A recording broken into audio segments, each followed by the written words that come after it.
इस चैप्टर में अगर फिजिकल और केमिकल चेंज तुम्हें समझ में आ गया तो भाई ये चैप्टर की शुरुआत इतनी बढ़िया हो गई ना, इतनी बढ़िया होगी, आपको सारी चीजें आगे ना क्लियर होती चली जाएगी, इतनी क्लैरिटी मिलेगी ना, डीपली क्लैरिटी मिलेगी। कहीं भी दिक्कत आएगी आप मुझे टेक्स्ट करो। हेलो दोस्तों, मैं मुकुल कुमार, मैं आपको केमिस्ट्री पढ़ाऊंगा, क्लास 10 की केमिस्ट्री। अब केमिस्ट्री का फर्स्ट चैप्टर क्या है? Chemical reaction and equations. अब फर्स्ट चैप्टर जो है बहुत सारे बच्चों को परेशान करता है क्योंकि उसमें केमिकल इक्वेशंस आ जाती हैं। तो एक काम करते हैं, जो टेंशन वगैरह वाली चीजें उनको सबको एक साइड में रखो और मेरे पे ध्यान दो। जैसे मैं लेके चल रहा हूँ वैसे लेके चलो, कंसेप्चुअल क्लैरिटी मिलेगी 100%। ठीक है ना? तो स्टार्ट करते हैं। देखिए, इस दुनिया में सारी चीजें चेंज हो रही है। बुद्धा कहते हैं everything is this world is changing, change is permanent. आप सारी जगह सुनते हैं चेंज हो रहा है, ठीक है ना?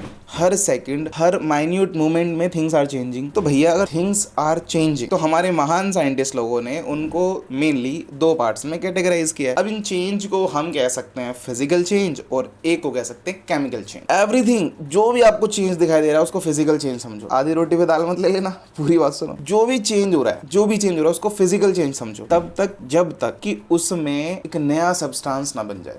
सारे चेंज एक तरफ, उनमें उनको फिजिकल चेंज कहो। अगर उसमें एक नया सब्सटेंस भी बनता है तो उसको केमिकल चेंज कहो। मैं क्या कहना चाहता हूँ, जैसे मान लीजिए हमारे पास एक पेपर है, उस पेपर को मैंने ऐसे क्रश किया या मैंने उस पेपर को फाड़ दिया, तो पेपर क्या है? अभी भी पेपर ही है, उसकी शेप बदल गई है, उसको काट दिया है तो उसका पूरा का पूरा शेप बदल गई है क्योंकि काफ़ी सारे पीसेस में बट गया, उसका एरिया डिवाइड हो गया, बहुत कुछ हो गया, एरिया छोटा छोटा हो गया, बट अभी भी वो पेपर है। तो पेपर जो होता है तो वो क्या है?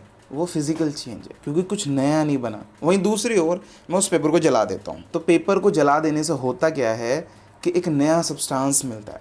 क्या मिलता है? हमें राख मिलती है, एशेस मिलते हैं।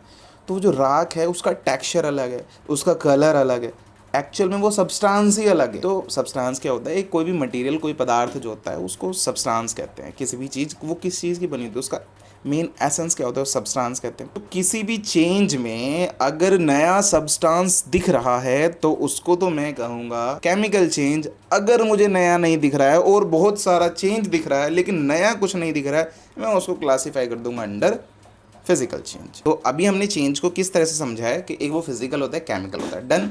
अभी हम करते हैं एग्जांपल्स। तो डायग्राम में आपको बाबू भैया भी दिखाई दे रहे होंगे। यहाँ पर कंबशन हो रहा है, ये वुड है, एक तरह की लकड़ी है। अब ये जो लकड़ी है इसको जला देंगे तो राख बनेगी, रोटिंग।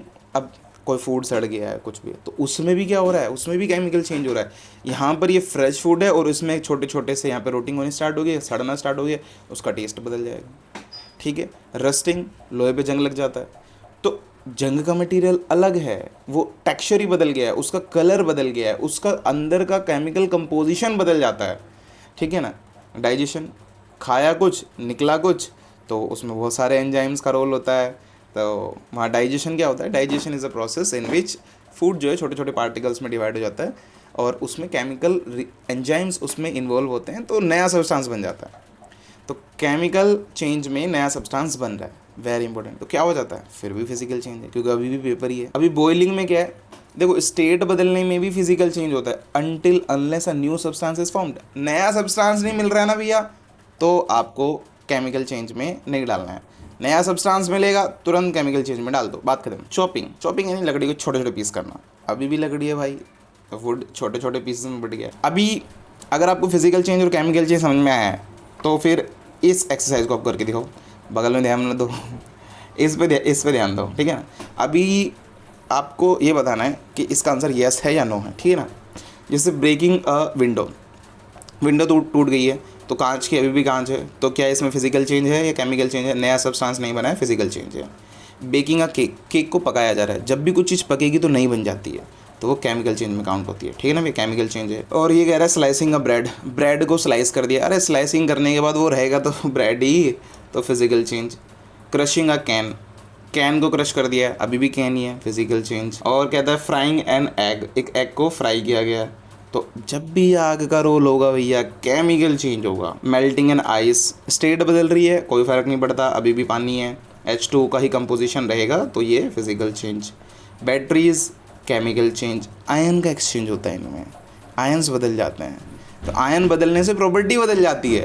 ये बड़ी क्लास में जाकर समझ में आता है कि अगर सोडियम पे प्लस का चार्ज है वो अलग प्रॉपर्टी शो कर रहा है, खाली सोडियम में तो अलग प्रॉपर्टी शो कर रहा है। ठीक है, केमिकल चेंज। एक्सप्लोडिंग फायरवर्क्स, इसमें भी केमिकल चेंज। ठीक है ना? केमिकल रिएक्शन होने के बाद ये एक्सप्लोजन होता है। बर्निंग तो अपना फेवरेट है, केमिकल चेंज। क्रैशिंग, क्रैश हो गई 2 गाड़ियाँ, तो उनके बोनट वोनट ही तो टूट गए हैं, अभी भी तो लोहा ही है। तो भैया ये क्या है, फिज़िकल चेंज, जो भी इनमें फाइबर लगा होगा, प्लास्टिक लगी होगी, वटेवर।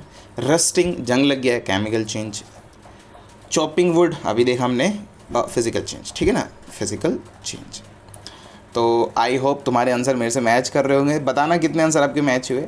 तो इसमें था फिजिकल और केमिकल चेंज पे क्लैरिटी, इतनी क्लैरिटी मिलेगी ना, डीपली क्लैरिटी मिलेगी। कहीं भी दिक्कत आएगी आप मुझे टेक्स्ट करो, कमेंट करके बताओ मुझे, ठीक है ना भाई। Till then, bye bye.